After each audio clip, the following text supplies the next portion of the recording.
Oi pessoal, nós estaremos vendo neste bimestre o assunto mais voltado à virtualização dos sistemas operacionais, mais voltados a máquinas virtuais. Existem praticamente dois mais conhecidos softwares nessa área para poder virtualizar localmente, que é o VirtualBox e o VMware. Os dois se aproximam muito. Eu fiz a escolha de estar explicando para vocês o VirtualBox. Eu já uso ele aqui para as minhas atividades, E eu optei por escolher ele para ficar mais fácil de ter mais familiaridade com o software, ok? Como que funciona a virtualização? O VirtualBox e o VMware, eles simulam a existência de uma máquina virtual, ou seja, eles simulam um outro computador dentro do seu computador. Como que ele faz isso? Eles criam uma estrutura, igual aqui, ó. Eles criam uma estrutura dentro do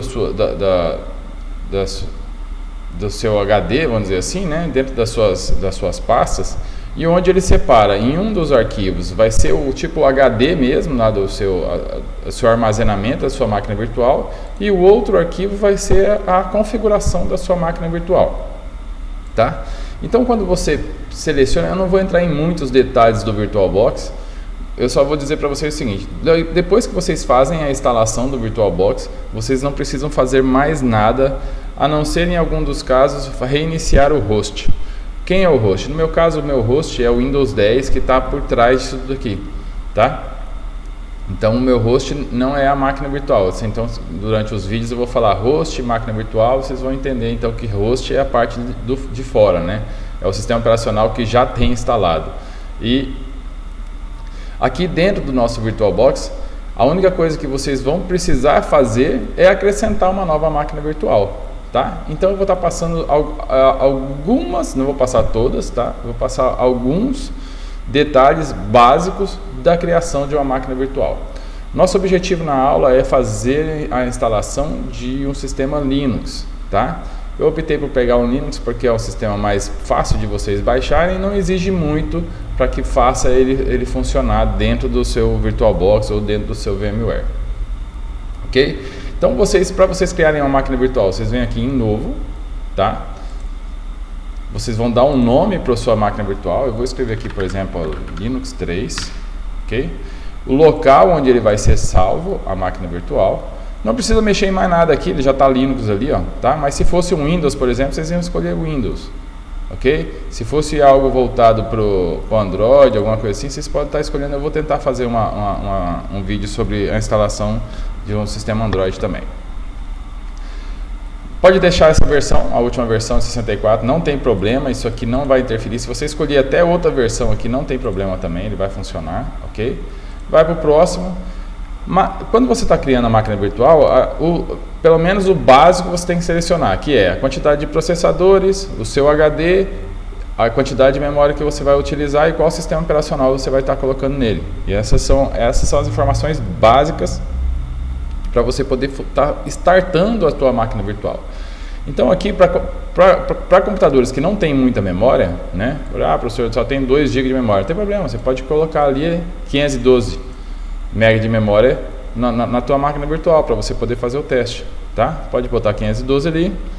Você vai precisar criar um disco virtual, que seria o seu HD virtual ali dentro. É virtual, mas é local, Seu HD local ali dentro. Então você clica aqui em criar um novo disco, tá? Pode deixar o VDI mesmo, a primeira opção. Não vou entrar em detalhes sobre as outras opções. E dinamicamente alocado é que o tamanho do arquivo vai crescendo conforme você vai incluindo as informações. Se não, logo de cara você já teria então aqui 8 GB de arquivo. Então você fala que é dinamicamente alocado, ele só vai aumentar o tamanho do arquivo conforme vai aumentando as informações dentro dele. Mais uma vez ele pede o local, geralmente a gente deixa junto, Igual eu mostrei para vocês aqui, ó. Eu criei uma máquina virtual onde fica as informações da máquina virtual junto com as informações do armazenamento. Então aqui vai ficar na mesma pastinha. Aqui o tamanho da nossa máquina virtual, como é um Linux, a gente pode deixar 8 GB aqui, a gente não vai precisar mais do que isso, porque o objetivo é só fazer a instalação e mostrar como que instala, ok? vou criar e pronto, tá lá, ó, tá criada a minha máquina virtual. Se eu precisar de mais algumas informações, eu seleciono a minha máquina virtual que eu quero e venho aqui em configurações, ó.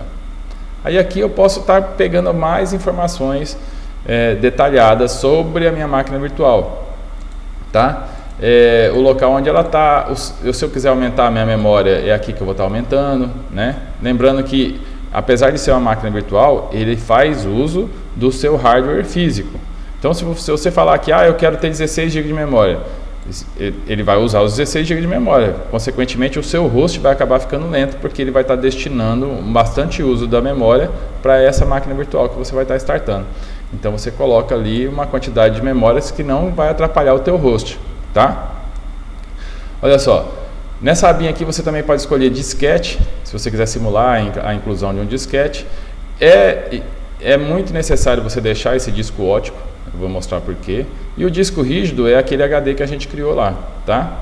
Na segunda abinha, processadores, para você poder definir a quantidade de núcleos, isso também depende da quantidade de núcleos do seu processador. Então aqui você define se você vai usar 1, 2, 3, quantos núcleos do seu processador você vai conseguir estar utilizando, ok? Então aqui pode deixar um núcleo só, não tem problema. Essa parte da aceleração não vai usar. A parte do monitor eu não mexo, tá? Porque eu não utilizo o VirtualBox para jogar, tem gente que utiliza, então aí tem que fazer algumas alterações específicas aqui para poder rodar alguns determinados jogos. Então, mas eu não utilizo, eu não mexo nessa parte. A quarta parte aqui é importante, que é a parte onde fica o armazenamento. É aqui que a gente coloca qual será o nosso CD, né, que vai estar startando para poder fazer a instalação. Então a gente vem aqui, ó, escolher um disco, escolher uma imagem de disco. A gente vai em algum lugar que tem a imagem, clica na imagem e a próxima vez que abrir essa máquina aqui, ele já vai startar a partir da imagem aqui, tá? Aqui também ele mostra os HDs. Eu tenho a opção de acrescentar novos HDs aqui, né, novos armazenamentos, ok? A parte de áudio a gente não mexe. A parte de rede às vezes a gente mexe. Por exemplo, eu posso estar fazendo aqui na minha máquina virtual uma rede apenas entre o host e a máquina virtual. O NAT é uma configuração onde ele já configura tudo. É como se fosse uma segunda placa de rede na tua placa-mãe física mesmo. Esse NAT aqui, ó. Ele funciona desse jeito. É como se você tivesse mais uma placa de rede ali na tua placa-mãe. Ok? Mas você tem a opção de colocar até 4 adaptadores nessa máquina virtual. E você pode estar habilitando, por exemplo, desabilita o NAT, habilita uma placa de rede que só comunica, por exemplo, com o host. Ó. Então aí você vai ter uma comunicação de uma máquina virtual só com o host. Às vezes a gente faz alguns testes e exige que seja dessa forma para poder fazer alguns determinados scripts para testar a segurança e assim vai, tá? Então o NAT vamos dizer, o geralzão, né? Ele comunica de dentro para fora, de fora para dentro e faz todas já as rotas para você, como se fosse uma outra placa de rede na sua placa física mesmo, né? Do seu host. Portos seriais não é importante. Essa parte da USB aqui, ele faz uso do seu USB. Quando você pluga um pendrive, você tem a opção, se a máquina estiver rodando, de você habilitar aquele pendrive para a máquina virtual. Faz compartilhamento de pastas, tipo assim, se você quiser ter uma pasta compartilhada entre o host e a máquina virtual, é aqui nessa parte. E interface do usuário é o que vai aparecer na sua tela quando você startar essa máquina. Eu vou encerrar o vídeo por aqui, o próximo vídeo eu vou mostrar como é que a gente dá início então à instalação de um Linux, ok?